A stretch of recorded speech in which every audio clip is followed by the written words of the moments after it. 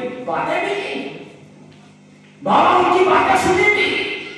کہاں ہم یہاں پر بیٹھے ہوئے ٹھٹکے لگا رہے تھے، ہماری تو بات سن نہیں رہے تھے، ان کی باتیں کیسے سن رہے تھے؟ کہا بابا میں نے خواب دیکھا۔ تو کیا کسی باپ نے جھٹلایا کہ نہیں تم نے جو ہے سنا صحیح نہیں ہوگا، تم نے دیکھا نہیں ہوگا، تمہیں جو ہے وہ صحیح سے چلے؟ اچھا خواب جو نئے نئے بچے ہوتے ہیں ان کو خواب زیادہ آتے ہیں، تو زندگی میں آتے ہی رہتے ہیں، لیکن مجھے بتائیے کبھی کبھی کچھ خواب ایسے ہوتے ہیں کہ جو اس جسم کے ساتھ پاسبل نہیں ہے۔ میں کبھی بچپن میں اپنی بات بتا رہا ہوں، بچپن میں اس طرح سے خواب دیکھتا تھا کہ بہت ساری بلڈنگیں عمارتیں بنی ہوئی ہیں اور بڑے بڑے فاصلے ہیں، ایک بلڈنگ یہاں، ایک بلڈنگ وہاں، ایک بلڈنگ وہاں، اور میں ایک بلڈنگ سے دوسری بلڈنگ پہ کود رہا ہوں۔ کیا میں اس جسم کے ساتھ کود سکتا ہوں؟ لیکن میں نے عالم خواب نہیں خود دیکھا، اس لیے کہ جو بات میں دیکھ رہا ہوں وہ تو بتا، آپ نے کیا کیا دیکھا ہو مجھے بتا نہیں، آپ کون سے پہاڑ پہ آئے ہو، کون سے آسمان سے ایلین کی شکل میں اترے ہو، وہ آپ جانے، لیکن میں تو اپنی بات بتا رہا ہوں۔ تو خواب میں وہ چیزیں پاسبل ہوتی ہیں کہ جو یہ زندگی میں عملی طور سے اس جسم کے ساتھ پاسبل نہیں ہے۔ تو یہ خواب میں جس وقت آپ دیکھ رہے تھے آنکھوں کے محتاج نہیں تھے، جس وقت آپ سن رہے تھے کانوں کے محتاج نہیں تھے، جس وقت آپ چل رہے تھے پیروں کے محتاج نہیں تھے، جس وقت آپ کھا رہے تھے جو ہے وہ زبان کے محتاج نہیں تھے، دانتوں کے محتاج نہیں تھے، تو سارے کام کر رہے تھے، مگر آپ کا جسم صحیح تھا۔ تو بغیر کہ آپ نے آواز دی کہ جب تم انسان ہو کر اپنی پراپرٹی کے محتاج نہیں ہو تو ہم خالق ہو کر ان آنکھوں کانوں کے محتاج کیسے ہو سکتے ہیں؟ اپنے ذریعے سے ہمیں پہچانو اور دیکھو ہم اپنے نمونے بھیج رہے ہیں، اچھا ہم محتاج نہیں ہیں۔ اور صرف یہی بات نہیں ہے، یہی وجہ ہے جو قبروں میں اتار کر کہتا ہے اسماعیل خان سن اور سمجھ، تو بھائی وہ کیا مٹی میں پڑا ہوا انسان کیا سنے گا اور سمجھے گا، لیکن روح ساتھ ساتھ چل رہی ہوتی ہے جب تک قبر کا ساتھ ہوتا ہے۔ اب یہ قبر کیوں بنائی جاتی ہے کسی اور موقع پر بیان کروں گا کہ جب روح کی قبر اور ہے تو پھر یہ قبر کیوں ہے، یہ ایک الگ موضوع ہے، لیکن جب تک جسم ساتھ ساتھ ہے روح اس کے ساتھ ساتھ چلتی رہے۔ اب جب روح، اچھا مجھے بتائیے اگر آپ جس گھر میں رہے ہو قسم بڑی بہت پیسہ ہے سب کچھ ہے، آپ کے پاس اتنے گھر ہیں یہ گھر بیچ دیجیے، تو آپ کیوں نہیں دیے بھائی یار اتنا پیسہ تو غریب رہ لے گا، کچھ پیسوں میں پیسے دے دیجیے، آپ ایک بھی کہا نہیں وہ میرے دادا کا گھر ہے، تو دادا کا گھر ٹھیک ہے، آپ تو امریکہ رہ رہے ہیں، دادا کا گھر بھی اور میں اس گھر میں پیدا ہوا اور مجھے اس گھر سے بڑی محبت ہے۔ یہ محبت کیوں ہوئی؟ کہا اس لیے کہ میرا وجود اس میں رہا چند لمحوں کے لیے۔ تو اگر گھر سے محبت ہوگی تو کیا روح کو جسم سے محبت نہیں ہوگی؟ جس میں پوری زندگی نہیں ہو ہے، تو اسی لیے کہا جاتا ہے کہ جسم کو تکلیف نہ دو، اس لیے کہ روح کو تکلیف ہوتی ہے، اس لیے نہیں ہوتی کہ جسم کو تکلیف ہوتی ہے، اس لیے کہ روح متمسک ہوتی ہے اس سے، اس کو تکلیف دینا ایسے ہی جیسے روح کو تکلیف دینا، روح اس کے اندر نہیں ہے، مگر اسے تکلیف اس لیے ہے کیونکہ یہ اس کا مکان تھا، ہمیشہ اس میں رہی ہے، اس سے محبت ہے، تو اگر کوئی جسم کو تکلیف دے گا تو روح کو تکلیف ہوگی، اس لیے نہیں ہوگی کیونکہ وہ اس کے اندر ہے، اس لیے ہوگی کہ وہ باہر ہے، وہ چیزیں دیکھ رہی ہے۔ تو اب تو شامی کو ہلایا کہتے ہیں اسماعیل تو وہ نہیں سنتا، وہ سن رہی ہوتی ہے جو کھڑی ہے، تب جو کر رہے ہیں وہ روح محسوس کر رہی ہوتی ہے کہ جو سن اور سمجھ۔ اب سمجھ میں آیا کہ یہ کام جو ہے وہ سننے کا وسیلہ ہے، ان سے سنا کا وسیلہ بنتے ہیں، سنا ان سے نہیں جاتا، سنتی روح ہے۔